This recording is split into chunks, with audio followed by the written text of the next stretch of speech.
This is an interesting item. I'm going to call it an oscilloscope in a box. Apparently this was a kit that somebody put together. The tube looks great on it. I can't guarantee it because I have no way to test it.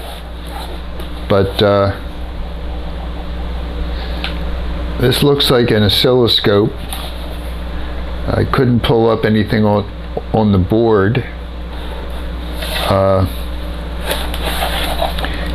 It seems to be composed of two boards,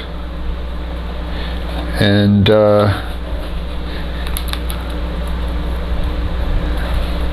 there's a place here for the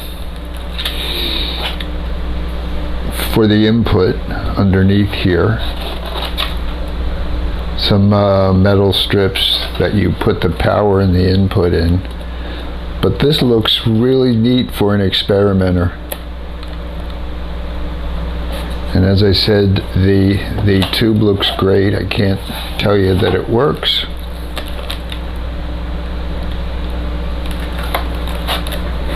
But I'm sure the tube alone is worth a lot. Going to post it online.